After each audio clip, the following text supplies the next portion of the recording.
আল্লাহ সুবহানাহু তাআলা যদি কোনো কাজ পৃথিবীতে করতে চান তাহলে তিনি সূক্ষ্মভাবে করেন। আল্লাহ সুবহানাহু তাআলা কোনো কাজ হুমজিক্যালি, হঠাৎ, ইনস্ট্যান্ট আল্লাহ সুবহানাহু তাআলা কোনো পদক্ষেপ গ্রহণ করেন না।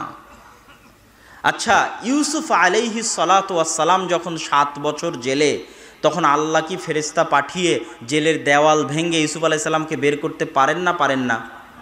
পারেন। যেটা আল্লাহ সুবহানাহু তাআলার কাছে কিছুই না। যখন ফেরাউন অত্যাচার করছে 300-400 বছর বানু ইসরায়েলের ওপর, তো আল্লাহ কি ফেরাউনকে মৃত্যু দিতে পারে না? পারে না? পারে না? পারে। কিন্তু আল্লাহ সুবহানাহু ওয়া তাআলার কোনো পদক্ষেপ ইনস্ট্যান্ট নয়, সাথে সাথে নয়। আল্লাহ সুবহানাহু ওয়া তাআলা যেটা করেন খুবই সূক্ষ্মভাবে করেন। এটার একটা প্রমাণ দিই। এটার প্রমাণ কোরআনের একটি আয়াত থেকে দিই। সেটা হচ্ছে ইউসুফ আলাইহিস সালাতু ওয়াস সালাম স্বপ্নে দেখলেন, ইয়া আবাতি ইন্নী রাআইতু আহাদা আশারা কাওকাবা, হে আমার বাবা, আমি দেখছি 11টা তারকা আমাকে সিজদা করছে। তো এই 11টা তারকার সিজদার বাস্তবায়ন 1 সেকেন্ডে সম্ভব। 1 সেকেন্ডে সম্ভব যে ওনার 11 ভাই ওনাকে এসে সিজদা করবে, ব্যাস হয়ে গেল। কিন্তু এই 11টা তারকা সিজদা করবে ওনাকে, এটা বাস্তবায়ন হতে সময় লাগলো 40 বছর। এবং ওই 40 বছরে ইউসুফ আলাইহিস সালাতু ওয়াস সালাম কুয়াতে নিক্ষিপ্ত হলেন, কুয়া থেকে উঠে বাজারে বিক্রি হলেন, কৃতদাস হিসেবে মানুষের বাড়িতে কাজ করলেন, মিথ্যা অপবাদে জেলখানায় গেলেন, জেলখানা থেকে বের হয়ে মন্ত্রী হলেন। তারপরে তার ভাইয়েরা তার কাছে আসলো, তখন এবার তার ভাইয়েরা তাকে সিজদা করলো। তখন কোরআন বলছে, কোরআনে আল্লাহ বলছে যে ইউসুফ আলাইহিস সালাতু ওয়াস সালাম বলছেন, ইন্না রব্বি লাতীফুল লিমা ইয়াশা। এই যে আমার ভাই 11 ভাই আমাকে সিজদা করলো, এটা হচ্ছে ওই স্বপ্নের ব্যাখ্যা। হাদা তা'বীল রুইয়া, আমার স্বপ্নের ব্যাখ্যা, কিন্তু আমার প্রতিপালক খুবই সূক্ষ্মদর্শী। যেটাকে আমরা পারিভাষিক নাম দিয়েছি ইহসান। আল্লাহর নবী ইহসান কি? যে তুমি আল্লাহ সুবহানাহু তাআলার ইবাদত করবে যেন তুমি তাকে দেখছো। ফাইন লাম তাকুন তারাহ ফাইন্নাহু ইয়ারাক। যদি এই পর্যায়ে পৌঁছতে না পারো তাহলে এমনভাবে ইবাদত করো যেন আল্লাহ তোমাকে দেখছে। তো এই বাক্যটার ব্যাখ্যা এটাই যে আল্লাহ সুবহানাহু তাআলাকে যত ভালোভাবে জানবে এবং বুঝবে, আল্লাহর সাথে তার সম্পর্ক এবং যোগাযোগটা এত বেশি হবে যেন সে আল্লাহকে দেখতে পাচ্ছে। এবং যখন সে আল্লাহ সুবহানাহু তাআলাকে দেখতে পাবে, এই পর্যায়ে তার বিশ্বাস চলে যাবে, এই পর্যায়ে তার ইয়াকিন চলে যাবে, এই পর্যায়ে তার ঈমান চলে যাবে যে আল্লাহ সম্পর্কে তার জ্ঞানের মাত্রা এত বেশি যে সে যেন আল্লাহ সুবহানাহু ওয়া তাআলাকে দেখছে। তখন আমি যেমন বড় ব্যক্তির সামনে কোনো কাজ করতে ইতস্তবোধ করি, আপনারা যেমন করেন, ঠিক আল্লাহর কোনো বান্দা আল্লাহকে দেখতে পাচ্ছে এমত অবস্থায় সে যখন ইবাদত করবে, দুনিয়াতে চলবে, তখন তার পুরো পরিবেশটাই পাল্টে যাবে। এমনভাবে পরিবর্তন হয়ে যাবে যে আরেক হাদিসে রাসূলুল্লাহ সাল্লাল্লাহু আলাইহি ওয়াসাল্লাম বলছেন যে আমি ওই বান্দার হাত হয়ে যাই, আমি ওই বান্দার পা হয়ে যাই, আমি ওই বান্দার দৃষ্টি শক্তি হয়ে যাই, আমি ওই বান্দার শ্রবণ শক্তি হয়ে যাই। এইভাবে মানুষ আল্লাহ সুবহানাহু ওয়া তাআলার নিকটবর্তী হয়ে যায়। তো এই যে আল্লাহ সুবহানাহু ওয়া তাআলা সম্পর্কে জানা এবং জ্ঞান অর্জন করা, তার নাম এবং গুণাবলী, এটার ক্ষমতা, এটার শক্তি, এটার পাওয়ার, আমরা কয়েকটি জায়গা থেকে উদাহরণ দিলে সারমর্ম আপনাদের সামনে পেশ করতে পারবো। তার মধ্যে অন্যতম একটি উদাহরণ হচ্ছে সূরা ইখলাস। রাসূলুল্লাহ সাল্লাল্লাহু আলাইহি ওয়াসাল্লাম বলেছেন, কেউ যদি সূরা ইখলাস পাঠ করে তাহলে সূরা ইখলাস তা'দিলু সুলুসাল কোরআন, পবিত্র কোরআনের 3 ভাগের 1 ভাগ হচ্ছে সূরা ইখলাস। তথা সূরা ইখলাস 3 বার পাঠ করলে পরিপূর্ণ কোরআন একবার পাঠ করার সমান নেকি পাওয়া যাবে। বলেন আল্লাহু আকবার। অথচ সূরা ইখলাস 2 লাইনের ছোট্ট সূরা। এই সূরার মধ্যে না আল্লাহ সুবহানাহু ওয়া তাআলা তার গতানুগতিক স্বভাব অনুযায়ী না মানুষের উপর তার নেয়ামতের বর্ণনা দিয়েছেন, না অতীতের ইতিহাস বর্ণনা করেছেন, না জান্নাত এবং জাহান্নামের বর্ণনা দিয়েছেন। এই পুরো 2 লাইনের ছোট্ট সূরায় আল্লাহ সুবহানাহু ওয়া তাআলা শুধু তার নিজের পরিচয় দিয়েছেন, তার গুণ বলেছেন। তো তার গুণ এবং তার নামের পাওয়ার এটাই যে শুধু তার গুণাবলী এবং নাম থাকার কারণে ছোট্ট সূরা 3 বার পড়লে কোরআন একবার পড়ার সমান হয়ে যাবে। এটা আল্লাহ সুবহানাহু ওয়া তাআলার নামের বরকত, গুণের বরকত। কুল হুয়াল্লাহু আহাদ আল্লাহুস সামাদ লাম ইয়ালিদ ওয়া লাম ইউলাদ ওয়া লাম ইয়াকুল লাহু কুফুয়ান আহাদ। এই প্রত্যেকটিতেই আল্লাহ সুবহানাহু ওয়া তাআলার গুণ বলা হয়েছে। ঠিক তেমনি রাসূলুল্লাহ সাল্লাল্লাহু আলাইহি ওয়াসাল্লাম বলেছেন যে কেউ যদি আয়াতুল কুরসি পাঠ করে দুবুরা কুল্লি সালাতিন, প্রত্যেক ফরজ সালাতের পরে, তাহলে জান্নাতে যেতে তাকে কোনো কিছুই বাধা দিবে না ইল্লাল মাউত, তার মৃত্যু ব্যতীত। কেউ যদি 5 ওয়াক্ত সালাতের পরে নিয়মিত সূরা আয়াতুল কুরসি, সূরা বাকারার আয়াতুল কুরসি পাঠ করে, তাহলে সে জান্নাতে গেছেই, এখনো যায়নি এই জন্য যে সে মারা যায়নি। আল্লাহু আকবার। এই আয়াতুল কুরসির শুরু থেকে নিয়ে শেষ পর্যন্ত আল্লাহ সুবহানাহু ওয়া তাআলা শুধু তার নাম এবং তার গুণাবলী বর্ণনা করেছেন। আল্লাহু লা ইলাহা ইল্লা হুয়াল হাইয়ুল কাইয়্যুম। আল্লাহ কে তোমরা জানো? আল্লাহর পরিচয় লা ইলাহা ইল্লা হু, যিনি ব্যতীত ইবাদতের যোগ্য কোনো মাবুদ, কোনো ইলাহ নেই। তিনি কে জানো? আল হাই আল কাইয়্যুম, চিরঞ্জীব, চিরস্থায়ী, যার কোনো মৃত্যু নাই, যার কোনো ধ্বংস নাই। পৃথিবীতে অবস্থান করা প্রতিটি জিনিসের মৃত্যু আছে এবং ধ্বংস আছে। লা তাখুযুহু সিনাতুন ওয়ালা নাওম। আল্লাহ কে জানো? যাকে তোমাদের মতো তন্দ্রা, নিদ্রা, ক্লান্তি স্পর্শ করে না। কোনো মানুষকে বলো বিনা ঘুমে 1 সপ্তাহ, 1 মাস, 1 বছর কাটিয়ে দিতে, মানুষের পক্ষে সম্ভব নয়। কোনো মানুষকে বলো ক্লান্তিবিহীন টানা কাজ করে যেতে, করতেই থাকছে, মানুষের পক্ষে সম্ভব নয়। তথা মানুষ মুখাপেক্ষী, মানুষ দুর্বল। ইন্নাল ইনসানা খুলিকা হালুআ, মানুষকে দুর্বল করে সৃষ্টি করা হয়েছে। কিন্তু আল্লাহ সুবহানাহু ওয়া তাআলা এগুলো সকল কিছু থেকে তিনি অমুখাপেক্ষী, তথা তিনি এগুলো কোনোটারই মুখাপেক্ষী নন। এগুলো আল্লাহর গুণ।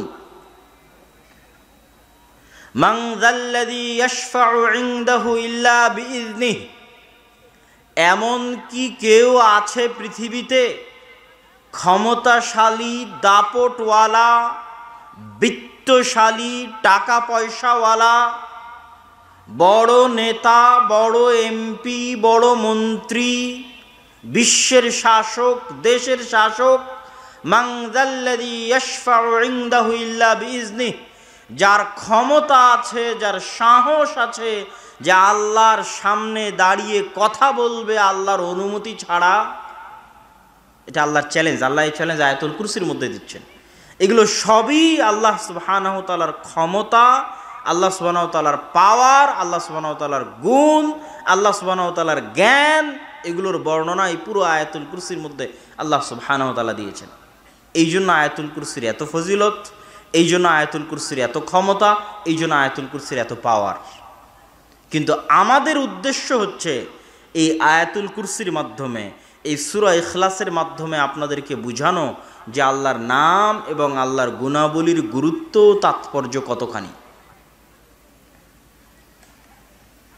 সম্মানিত উপস্থিতি, এই জন্য রাসূলুল্লাহ সাল্লাল্লাহু আলাইহি ওয়াসাল্লাম বলেছেন, আন আবি হুরায়রা রাদিয়াল্লাহু তাআলা আনহু আন্নাহু ক্বাল, আবু হুরায়রা রাদিয়াল্লাহু তাআলা আনহু থেকে বর্ণিত, তিনি বলেন রাসূল সাল্লাল্লাহু আলাইহি ওয়াসাল্লাম বলেছেন, ইন্না লিল্লাহ 99 আসমা মান আহসাহা দাখালাল জান্নাহ। তোমরা জেনে রাখো আল্লাহর 99টি নাম রয়েছে, কেউ যদি এই ৯৯টি নাম আয়ত্ত করে নেয় সে জান্নাতে চলে গেছে। আল্লাহু আকবার। বুখারীর হাদিস, সহিহ হাদিস।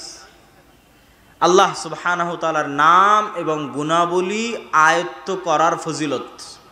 আয়ত্ত করা মানে কি? আমি মুখস্থ করা বলিনি।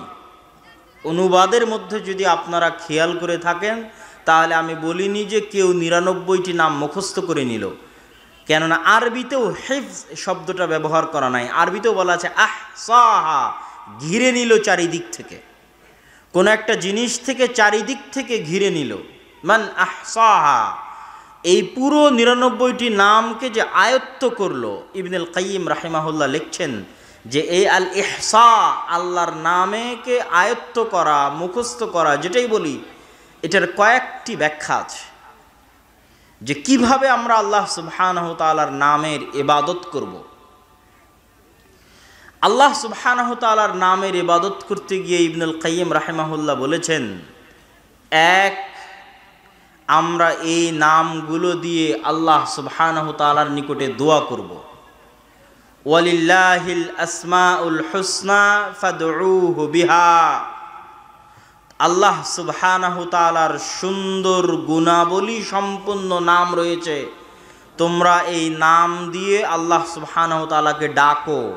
এটা হলো একটা ইবাদত, যে আল্লাহ সুবহানাহু তাআলাকে ডাকতে হবে এই নামগুলো ব্যবহারের মাধ্যমে। দ্বিতীয় ইবাদত, যেটা থেকে আমরা গাফেল, কেউ আপনাকে এই ছোট্ট সূক্ষ্ম জিনিসটা ধরিয়ে দিবে না, সেটা হচ্ছে আল্লাহর গুণে গুণান্বিত হওয়া যায়, আল্লাহর রঙে রঙিন হওয়া যায়। আল্লাহর যে সমস্ত গুণ মানুষের জন্য অর্জন করা অসম্ভব সেগুলোর কথা বলছি না। যেমন মানুষের জন্য অসম্ভব আল হাই আল কাইয়ুম হওয়া, যে মানুষ চিরঞ্জীব চিরস্থায়ী পৃথিবীতে থাকবে, এটা অসম্ভব। কিন্তু আল্লাহর বহু গুণ আছে যা অর্জন করার মানুষ চেষ্টা করতে পারে। আল্লাহর গুণ হচ্ছে গফুরুর রহিম, আল্লাহ ক্ষমাশীল দয়ালু। আপনি কি দয়ালু এবং ক্ষমাশীল হতে পারবেন না পারবেন না? কথা বলতে হবে, পারবেন না পারবেন না? পারবেন। আল্লাহ সুবহানাহু তাআলার একটা গুণ হচ্ছে আলিম, জ্ঞানী। আপনি কি জ্ঞানী হতে পারবেন না পারবেন না? পারবেন। তো আল্লাহ সুবহানাহু তাআলার যে গুণগুলো নিজেদের মধ্যে আনা সম্ভব, সেই গুণগুলো অর্জনের চেষ্টা করাও ইবাদত, আল্লাহর রঙে রঙিন হওয়া। এবং এর যেটা সবচেয়ে বড় ফজিলত, যে মানুষের মধ্যে আল্লাহর যেই গুণের বহিঃপ্রকাশ যত বেশি হবে, আল্লাহর ওই গুণের বহিঃপ্রকাশ ওই মানুষের উপরে তত বেশি হবে। যেমন আপনি যত বেশি মানুষকে ক্ষমা করবেন, আল্লাহ সুবহানাহু ওয়া তাআলা আপনাকে তত বেশি ক্ষমা করবে। আপনি যত বেশি পরিমাণে মানুষের উপর দয়া করবেন, তাহলে আল্লাহর একটি গুণের বহিঃপ্রকাশ আপনার মধ্যে দেখা যাচ্ছে, দয়া। তো আল্লাহর ওই গুণ, দয়ার বহিঃপ্রকাশ আপনার উপর ঘটবে তার চেয়ে বেশি আকারে, বেশিভাবে। আর আপনার দয়া তো সীমিত, লিমিটেড। আল্লাহ সুবহানাহু ওয়া তাআলা যদি আপনার দয়া করা দেখে খুশি হয়ে আল্লাহ দয়া করেন, তাহলে আল্লাহ সুবহানাহু ওয়া তাআলার দয়া হচ্ছে আনলিমিটেড, যার সাথে কোনো কিছুর তুলনা সম্ভব নয়। এই জন্য রাসূলুল্লাহ সাল্লাল্লাহু আলাইহি ওয়াসাল্লাম বলেছেন, ইরহামু মান ফিল আরদি ইয়ারহামুকুম মান ফিস সামা। তোমরা আল্লাহর দয়া পেতে চাও, তাহলে দুনিয়াতে যারা আছে তাদের উপর তোমরা দয়া করো। দুনিয়াবাসীর উপর যদি তোমরা দয়া করো, আল্লাহ তোমাদের উপর দয়া করবে। কিন্তু আমাদের চরিত্র সম্পূর্ণ উল্টা। আমরা সকাল সন্ধ্যা আল্লাহকে বলছি, আল্লাহ আপনি ক্ষমা করেন, কিন্তু আমার অফিসের অধীনস্থ কর্মচারী ভুল করলে আমি তাকে ক্ষমা করতে পারছি না। আমার স্ত্রী ভুল করলে আমি তাকে ক্ষমা করতে পারছি না। আমার বাড়ির কাজের লোক ভুল করলে আমি তাকে ক্ষমা করতে পারছি না। যেখানে আমি মানুষকে ক্ষমা করতে পারছি না, সেখানে কোন লজ্জায়, কোন শরমে আমি আল্লাহর কাছে ক্ষমা চাই যে আল্লাহ আমার অপরাধকে ক্ষমা করে দিবে? যেখানে আমি আমার বাড়ি থেকে প্রতিদিন ফকির এবং মিসকিনকে তাড়িয়ে দিচ্ছি, অসহায় মানুষের প্রতি দয়া দেখাতে পারছি না, সেখানে কোন লজ্জায় আমি চাই যে আল্লাহ আমার প্রতি দয়া করবেন? আল্লাহর একটি গুণ আছে আর রাজ্জাক। আপনি যত বেশি মানুষকে রিজিক দিবেন, আল্লাহ আপনার রাজ্জাক গুণের বহিঃপ্রকাশ আপনার উপর তত বেশি আকারে ঘটাবে। আপনি যদি মানুষকে রিজিক দিতে কার্পণ্য করেন, তো আল্লাহ আপনাকে রিজিক দিতে কার্পণ্য করবে। কিন্তু আপনার রিজিক দেওয়া সীমাবদ্ধ, আর আল্লাহর রিজিক দেওয়া আনলিমিটেড। সম্মানিত উপস্থিতি, আমি আমার বক্তব্য দীর্ঘায়িত না করে সংক্ষিপ্তভাবে আল্লাহ সুবহানাহু তাআলার 4টি নামের ব্যাখ্যা করে আমি আমার বক্তব্যের শেষের দিকে যাওয়ার চেষ্টা করব ইনশাআল্লাহুল আজিজ। আল্লাহ সুবহানাহু তাআলার একটি নাম হচ্ছে আস-সামাদ। আর আমার ছোট্ট গবেষণায় আমি বুঝেছি, ইসমে আজম বলতে যা বুঝায় সেটাই আস-সামাদ। এই জন্য যে ইসমে আজম নামে যত দোয়া আছে, ওই প্রতিটি দোয়ার মূল অংশটা হচ্ছে আস-সামাদ। দ্বিতীয়ত, এই আস-সামাদ নাম আল্লাহ সুবহানাহু তাআলা পবিত্র কোরআনে একবারই ব্যবহার করেছেন, সূরা ইখলাসের মধ্যে আস-সামাদ। তৃতীয়ত, আস-সামাদ নামের উচ্চারণ তার হায়বাত এবং তার প্রভাবের প্রমাণ বহন করে সামাদ নামটার উচ্চারণই। এবং ইসমে আজম সম্পর্কে যত দোয়া আছে, সকল দোয়ার মূল অংশ হচ্ছে আস-সামাদ। কুল হুয়াল্লাহু আহাদ আল্লাহুস সামাদ। সামাদ কি? সামাদকে বাংলায় আমরা বিভিন্নভাবে অনুবাদ করার চেষ্টা করি, কিন্তু এই সামাদ শব্দের প্রকৃত অনুবাদ বাংলা ভাষায় ফুটিয়ে তোলা অসম্ভব। আমরা সর্বোচ্চ এতদূর লিখতে পারি বাংলায় যে অমুখাপেক্ষী, এতদূর লিখতে পারি, কিন্তু এটা দিয়ে আস-সামাদ নামের পরিপূর্ণ অর্থ ফুটে ওঠে না। আস-সামাদ নামের অর্থের দুটো দিক আছে। এক, আল্লাহ নিজে অমুখাপেক্ষী। দুই, আল্লাহ ব্যতীত বাকি সবাই আল্লাহর মুখাপেক্ষী। এই দুটো দিক একসাথে আস-সামাদের অনুবাদে ফুটিয়ে তোলা যায় না। কিন্তু আস-সামাদের অর্থ হচ্ছে আল্লাহ অমুখাপেক্ষী, কিন্তু আল্লাহ ব্যতীত পৃথিবীতে আর যা কিছু আছে এরা সবাই মুখাপেক্ষী, বনি আদমও মুখাপেক্ষী, এবং বনি আদম আল্লাহর মুখাপেক্ষী সকাল সন্ধ্যায়। আল্লাহ সুবহানাহু তাআলার দ্বিতীয় নাম আমরা সংক্ষিপ্ত করে ব্যাখ্যা করে যাচ্ছি। আল্লাহ সুবহানাহু তাআলার দ্বিতীয় নাম হচ্ছে আল ওয়াকিল। আল্লাহ সুবহানাহু তাআলা পবিত্র কোরআন মাজিদে বহু জায়গায় ওয়াকিল শব্দটা ব্যবহার করেছেন এবং আল্লাহকে ওয়াকিল হিসেবে ধরতে বলেছেন। আমরা ওয়াকিলকে বাংলায় বানিয়ে নিয়েছি উকিল। উকিল শব্দটা পরিপূর্ণ আরবি শব্দ। তাহলে কোর্টে আমরা উকিল কেন ধরি? কোর্টে আমরা উকিল এই জন্য ধরি, আমি যেই কাজটা করতে পারবো না, আমার পক্ষ থেকে সেই কাজটা করার দায়িত্ব আমি উকিলকে দিয়েছি। মানুষ চাইলে নিজেই নিজের মামলা আদালতে গিয়ে লড়তে পারে, এটা আমরা অনেকেই জানি না। আপনার নামে কেস হয়েছে, আপনি নিজেই আপনার উকিল হয়ে, মানে আপনার দায়িত্ব নিয়ে আপনি জজের সামনে দাঁড়িয়ে আপনার মামলা লড়তে পারবেন, কোনো বাধা নাই আইনি। কিন্তু আমরা যেহেতু আইন বুঝি না, এই জন্য আমরা একজন উকিলকে দায়িত্ব দিই, ভাই আপনি আমার পক্ষ হয়ে মামলাটা লড়বেন। তো আল্লাহ সুবহানাহু ওয়া তাআলা কোরআন মাজিদে আমাদের কি বলছে? রব্বুল মাশরিকি ওয়াল মাগরিব লা ইলাহা ইল্লাহু ফাত্তাখিযহু ওয়াকিলা। আল্লাহ হচ্ছেন পূর্বের রব, পশ্চিমের রব। পূর্ব এবং পশ্চিমের রব আল্লাহ। লা ইলাহা ইল্লাহু, আল্লাহ ব্যতীত ইবাদতের যোগ্য প্রকৃত সত্য কোনো মাবুদ নাই। ফাত্তাখিযহু ওয়াকিলা, তোমরা আল্লাহকে তোমাদের উকিল, মানে বাংলা ভাষায় উকিল, আরবিতে ওয়াকিল, তোমরা আল্লাহকে তোমাদের ওয়াকিল হিসেবে গ্রহণ করো। আল্লাহর আদেশ পবিত্র কোরআনে যে আল্লাহ আমাদের বলছে যেন আমরা আল্লাহ সুবহানাহু ওয়া তাআলাকে ওয়াকিল হিসেবে গ্রহণ করি।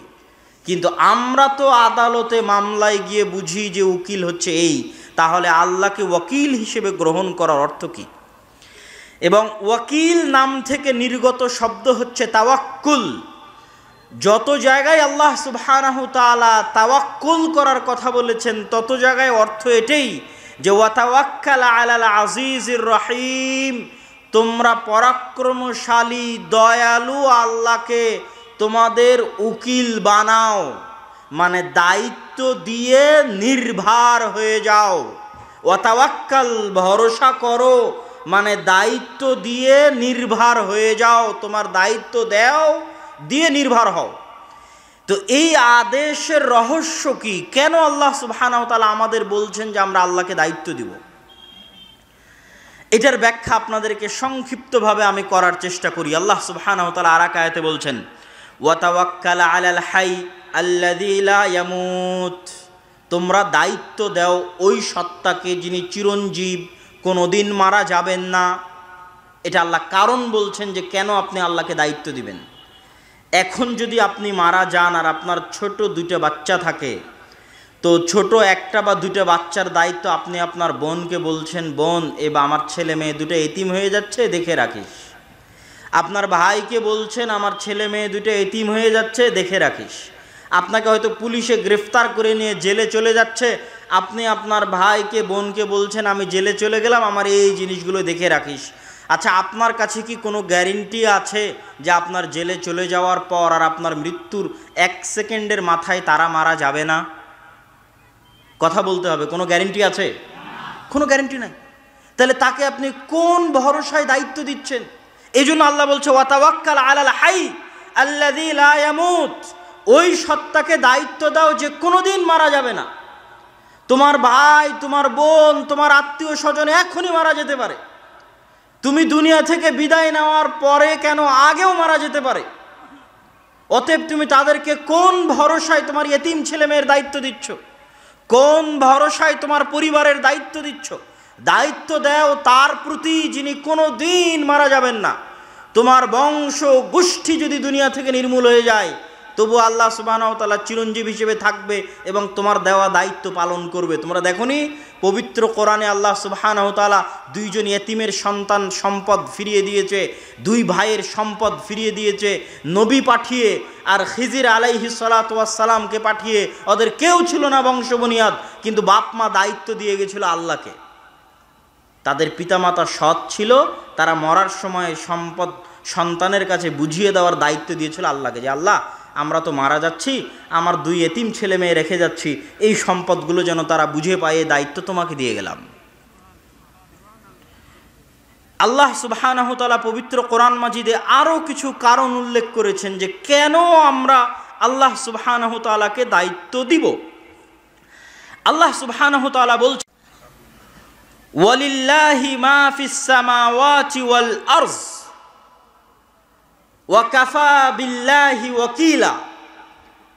আল্লাহ সুবহানাহু তাআলার রাজত্বে, ক্ষমতায় আসমান এবং জমিন এবং তার মাঝে যা কিছু আছে সকল কিছু রয়েছে। আর আল্লাহকে যদি তোমরা দায়িত্ব দাও, তো আল্লাহ দায়িত্বশীল হিসেবে তোমাদের জন্য যথেষ্ট। এখানে দ্বিতীয় কারণ বলা আছে আপনি কেন আল্লাহকে দায়িত্ব দিবেন।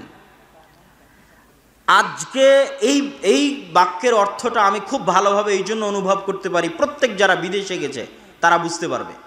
আপনি আজ পলাশিতে আছেন, বাগমারায় আছেন, মোহনপুরে আছেন, তো মোহনপুরের এমপির সাথে ভালো খাতির। আচ্ছা, সৌদি আরবে বিপদে পড়লে আপনার মোহনপুরের এমপি বাঁচাতে পারবে আপনাকে? পারবে? আপনি আমেরিকা, ইংল্যান্ডে গিয়ে যদি বিপদে পড়েন, আমার প্রধানমন্ত্রী 1000 বার কল দিলে তাদের ধরার সময় নাই, কোনো গুরুত্ব নাই, ভ্যালু নাই। তো আমি ইংল্যান্ডে বিপদে পড়লে আমার প্রধানমন্ত্রী আমাকে বাঁচাতে পারবে না। আমার প্রধানমন্ত্রী ইংল্যান্ড, আমেরিকা, সৌদির কথা বাদ দিলাম, আমি যদি জঙ্গলে গিয়ে বিপদে পড়ি, তো জঙ্গলে গিয়ে কি আমাকে কেউ সহযোগিতা করতে পারবে? আমার এমপি, মন্ত্রী, চেয়ারম্যান, আমেরিকার প্রেসিডেন্ট, প্রধানমন্ত্রী পারবে না। এখানে দ্বিতীয় কারণ আল্লাহ বলেছে ওয়ালিল্লাহি মা ফিস সামাওয়াতি ওয়া মা ফিল আরজ। আসমান আর জমিনের মধ্যে তুমি যেখানেই থাকো না কেন, ওখানে রাজত্ব কার? আল্লাহর। তাহলে তুমি একে একে মানুষকে কেন দায়িত্ব দিয়ে বেড়াচ্ছ? ওয়া কাফা বিল্লাহি ওয়াকিলা। পৃথিবীর প্রতিটি ইঞ্চি মাটিতে আল্লাহর রাজত্ব আছে, আল্লাহর ক্ষমতা আছে।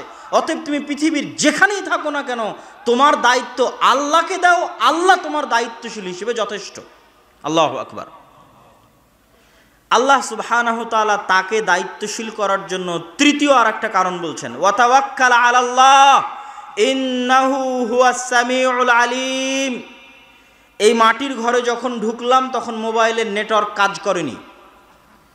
যে কোনো মুহূর্তে দেশের ইন্টারনেট যখন শাটডাউন হয় তখন ইন্টারনেট কাজ করে না। গাজার মানুষ যখন গাজায় সীমাবদ্ধ, পানির লাইন বন্ধ করে দিয়েছে, বিদ্যুতের লাইন বন্ধ করে দিয়েছে, ইন্টারনেট বন্ধ করে দিয়েছে, নেটওয়ার্ক বন্ধ করে দিয়েছে, তাহলে পৃথিবীর কোথাও সংবাদ পৌঁছানোর রাস্তা তাদের কাছে নাই। এই জন্য আল্লাহ বলছে ওয়াতাওয়াক্কাল আলাল্লাহ ইন্নাহু হুয়াস সামিউল আলিম। পৃথিবীর সকল নেটওয়ার্ক যখন বিচ্ছিন্ন হয়ে যাবে, পৃথিবীর সকল ইন্টারনেট যখন শাটডাউন হয়ে যাবে, পৃথিবীর সকল মানুষ থেকে যখন তুমি বিচ্ছিন্ন হয়ে যাবে, ওয়াতাওয়াক্কাল আলাল্লাহ, তখনও আল্লাহ তোমাকে শুনতে পাচ্ছে এবং দেখতে পাচ্ছে। আল্লাহু আকবার। তখনও তুমি ওই মরুভূমিতে বসে, ওই গাজা শহরে বসে, ওই জঙ্গলে বসে, ওই দ্বীপে বসে আল্লাহকে ডাকতে পারো, আল্লাহকে তোমার দায়িত্ব দিতে পারো। ওয়াতাওয়াক্কাল আলাল্লাহ, অতএব দায়িত্বশীল হিসেবে আল্লাহ যথেষ্ট, আল্লাহকে দায়িত্ব দাও। সম্মানিত উপস্থিতি, আল্লাহ সুবহানাহু ওয়া তাআলাকে দায়িত্ব দেওয়ার ক্ষেত্রে এরকম বহু আয়াত আল্লাহ সুবহানাহু ওয়া তাআলা পবিত্র কোরআন মাজিদে বলেছে, যার একটা কথা আপনারা সবসময় বলে থাকেন, হাসবুনাল্লাহ ওয়া নি'মাল ওয়াকিল। আমাদের জন্য আল্লাহ সুবহানাহু ওয়া তাআলাই যথেষ্ট, নি'মাল ওয়াকিল, তিনি সর্বোত্তম দায়িত্বশীল।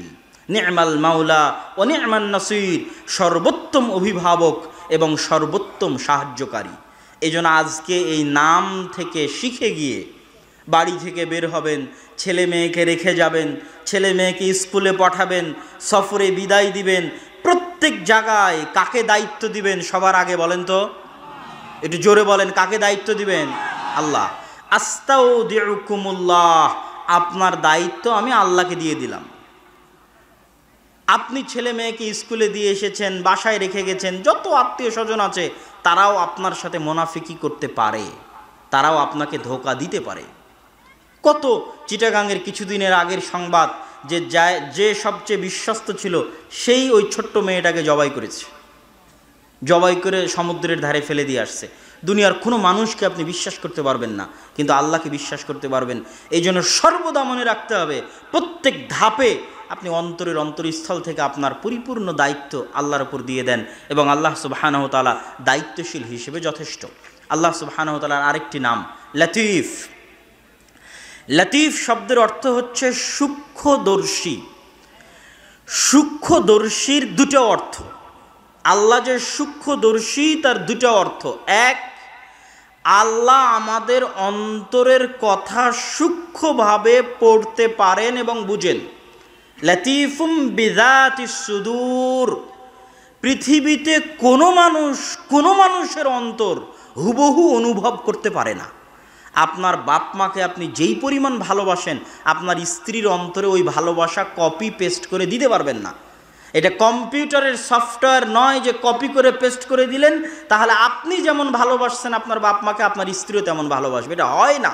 পৃথিবীতে এই টেকনোলজি, এই সফটওয়্যার নাই। তাহলে আপনি যখন খুব দুঃখে, তখন আপনার দুঃখ হুবহু বুঝতে পারার মতো দুনিয়াতে কেউ নাই। আর আপনি যখন খুব আনন্দে, তখন আপনার খুশি হুবহু বুঝতে পারার মতো দুনিয়াতে কেউ নাই। তাহলে দুনিয়ার প্রতিটা মানুষ একক, তার সুখ এবং তার দুঃখ নিয়ে একক। সে যখন কঠিন বিপদে তখনও একক। আপনার স্ত্রী আপনার বিপদ বুঝতে পারবে না, আপনার মতো করে অনুভব করতে পারবে না, আপনার বাপ আপনার মতো করে অনুভব করতে পারবে না। কিন্তু লতীফুম বিযাতিস সুদূর, একমাত্র হুবহু আপনার মতো করে অনুভব করতে পারবে কে বলেন তো? আল্লাহ। মানে আপনি যেই পরিমাণ কষ্টে আছেন, হুবহু ওই কষ্ট ওইভাবে অনুভব করতে পারবেন একমাত্র আল্লাহ। ওই আনন্দ, ওই খুশি হুবহু ওইভাবে একমাত্র অনুভব করতে পারবেন আল্লাহ। এটা গেল একটা অর্থ, যে আল্লাহ হচ্ছেন লতীফ, সূক্ষ্মদর্শী। দ্বিতীয় আর একটা অর্থ, আল্লাহ সুবহানাহু তাআলা যদি কোনো কাজ পৃথিবীতে করতে চান, তাহলে তিনি সূক্ষ্মভাবে করেন।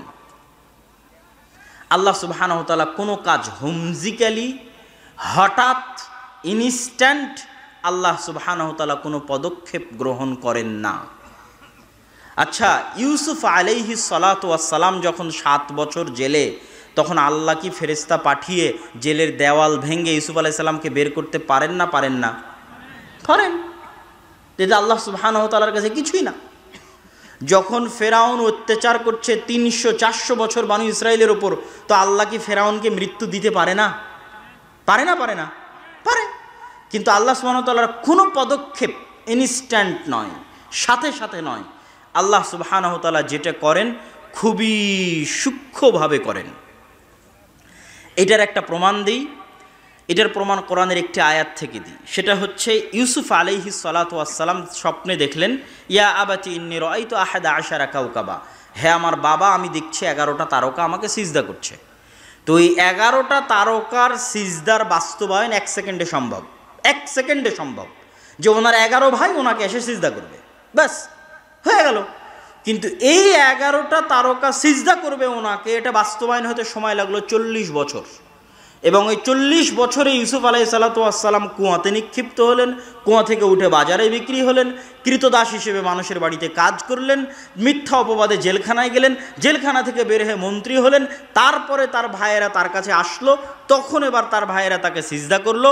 তখন কোরআন বলছে, কোরআনে আল্লাহ বলছে যে ইউসুফ আলাইহিস সালাতু ওয়াস সালাম বলছেন, ইন্না রব্বি লাতীফুল লিমা ইয়াশা। এই যে আমার ভাই 11 ভাই আমাকে সিজদা করলো, এটা হচ্ছে ওই স্বপ্নের ব্যাখ্যা।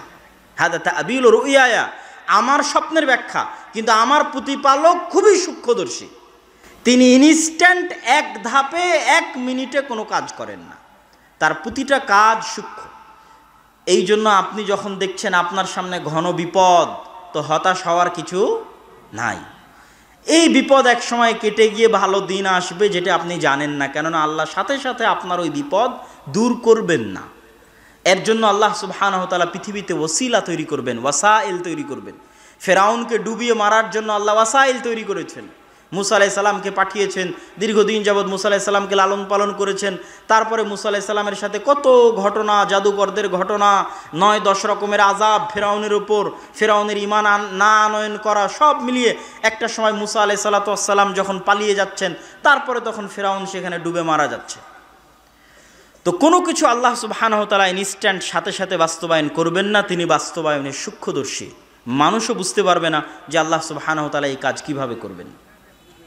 আজকের আমাদের আলোচনার আল্লাহর গুণাবলীর শেষ নাম আশ-শাকুর, আল্লাহ সুবহানাহু ওয়া তাআলা শুকরিয়া আদায়কারী। আজকে আপনারা এই অনুষ্ঠানে দূর দূরান্ত থেকে এসেছেন, তো আমি আপনাদের শুকরিয়া আদায় করছি। আপনি আমাকে বিপদে সহযোগিতা করলে আমি আপনার শুকরিয়া আদায় করব, আমি আপনার করলে আপনি আমার শুকরিয়া আদায় করবেন। তো আমরা আল্লাহর কি উপকার করেছি যে আল্লাহ আমাদের শুকরিয়া আদায় করবে? আমার প্রশ্ন কি বুঝতে পারছেন? আল্লাহ যে তার নাম বললেন যে আল্লাহ হচ্ছেন শাকুর, শুকরিয়া আদায়কারী, তো আমরা আল্লাহর কি উপকার করলাম আর আমাদের কি উপকার করার সামর্থ্য আছে যে আল্লাহ আমাদের শুকরিয়া আদায় করবেন? নাই। আমাদেরকে আল্লাহ সুবহানাহু ওয়া তাআলার নিকটে কোনো উপকার পৌঁছানোরও সামর্থ্য নাই, কোনো ক্ষতি পৌঁছানোরও সামর্থ্য নাই। তাহলে আল্লাহ শুকরিয়া আদায় করবেন কিসের? আল্লাহ শুকরিয়া আদায় করবেন আমরা দুনিয়াতে থাকা আল্লাহর বান্দাদের যে সহযোগিতা করব ওটার। কথা মনে হয় বুঝতে পারেননি। আল্লাহ পৃথিবীর এই লজিকটা আমাদের লজিকের বাইরের ভিন্ন লজিক। আমাদের দুনিয়ার লজিক হচ্ছে আমি তাকে সহযোগিতা করেছি তো সে আমার শুকরিয়া আদায় করবে। আল্লাহ বলছে না, তুমি তার থেকে শুকরিয়া আদায়ের আশা রাখিও না। আমি ওয়াদাবদ্ধ তোমার সাথে, তুমি বনি আদমের সহযোগিতা করো, বনি আদম তোমার সহযোগিতার নিমক হারামি করুক, বনি আদম তোমার সহযোগিতার উল্টা প্রতিদান দিক, বনি আদম তোমার সহযোগিতার বিপরীতে তোমাকে লাথি দিক, এই চিন্তা করে তোমরা কাউকে সহযোগিতা করিও না যে আমি পাল্টা তার কাছ থেকে ধন্যবাদ এবং ভালো ব্যবহার পাবো। তোমরা আমার ওয়াদা শুনে রাখো যে তোমরা মানুষকে সহযোগিতা করো, আমি তোমাদের শুকরিয়া আদায়কারী। আল্লাহু আকবার। এই জন্য ওই মহিলা যখন, পতিতালয়ের মহিলা যখন কুকুরকে পানি পান করালো, দুনিয়ার লজিকে শুকরিয়া হচ্ছে কুকুর ওই মহিলার আনুগত্য করবে এবং করেও। কুকুর তার মনিব, যে তাকে সহযোগিতা করবে, যে তাকে খাওয়াবে, তারও আনুগত্য করবে। কিন্তু আল্লাহর লজিক হচ্ছে যে এই মহিলা যেহেতু আল্লাহর একটা সৃষ্টিজীবকে সহযোগিতা করলো, তো এখন এই মহিলার শুকরিয়া আদায় কে করবে? আর আল্লাহর শুকরিয়া আদায়ের কোনো লিমিট আছে? কোনো লিমিট নাই। তো আল্লাহর শুকরিয়া আদায় স্বরূপ বললেন তোমার সব গুনাহ ক্ষমা, তুমি জান্নাতে। আল্লাহু আকবার।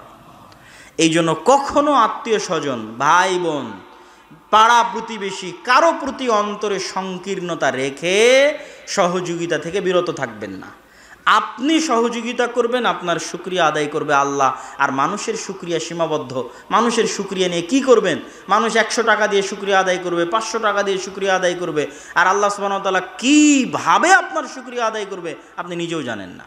সুতরাং আল্লাহর শুকরিয়ার আশায়, আল্লাহর কাছ থেকে প্রতিদান পাবেন এই আশায় মানুষকে সহযোগিতা করতে হবে। সম্মানিত উপস্থিতি, আমি আমার বক্তব্যের শেষের দিকে গিয়ে আপনাদেরকে উদাত্ত আহ্বান জানাতে চাই যে আল জামিয়া সালাফিয়া ডাঙ্গিপাড়া পবা রাজশাহীতে আগামী 23 ও 24 নভেম্বর 23 ও 24 নভেম্বর তথা এক সপ্তাহ পরেই সালাফি কনফারেন্স আছে। দেশ এবং বিদেশের আলেম ওলামাগণ উপস্থিত থাকবেন। উক্ত সালাফি কনফারেন্সের প্রচার প্রসার সহ বিভিন্ন এলাকা থেকে আপনাদের অংশগ্রহণ করার উদাত্ত আহ্বান জানাচ্ছি। পাশাপাশি আজকে যদি মাসিক আল ইতিসাম সহ আমাদের বই পুস্তক থাকে সেগুলো মূল্যায়ন করার চেষ্টা করবেন। এই আহ্বান আপনাদের সামনে রেখে আমাদের আদ-দাওয়া ইলাল্লাহর মসজিদ ভিত্তিক মক্তবের কার্যক্রম সম্পর্কে আপনারা অবগত আছেন এবং মসজিদ ভিত্তিক মক্তবের কার্যক্রম যেভাবে পরিচালনা হচ্ছে আপনারা আল্লাহর কাছে দোয়া করবেন আল্লাহ যেন এটাকে কবুল করে, আল্লাহুম্মা আমিন। আমরা প্রায় 4টি জেলা সফর করে 126টি মসজিদে গিয়ে প্রায় 250-র কাছাকাছি মক্তব আমরা উদ্বোধন করেছি এবং এই সফর আমাদের রাজশাহীর সালাফি কনফারেন্সের পরে পুনরায় শুরু হবে ইনশাআল্লাহ। আপনারা যারা যেখান থেকে এসেছেন নিজ নিজ এলাকায় ফিরে গিয়ে মসজিদ ভিত্তিক দিন শিক্ষা কার্যক্রমকে চাঙ্গা করুন, মজবুত করুন। যে মসজিদে মক্তব আছে সেই মক্তবকে কীভাবে উন্নত করা যায় আমাদের সাথে যোগাযোগ করে আমাদের সিলেবাস নিয়ে, আমাদের যে ম্যানেজমেন্ট সিস্টেম আছে সেটা নিয়ে সেই মসজিদের মক্তবগুলোকে উন্নত করুন এবং মুসলমানদের সন্তানের দিন শিক্ষার ব্যবস্থাকে নিশ্চিত করুন। আপনাদের সামনে এই দাবি, এই দাওয়া রেখে আমি আমার সংক্ষিপ্ত বক্তব্য এখানেই শেষ করছি। আসসালামু আলাইকুম ওয়া রাহমাতুল্লাহি ওয়া বারাকাতুহু।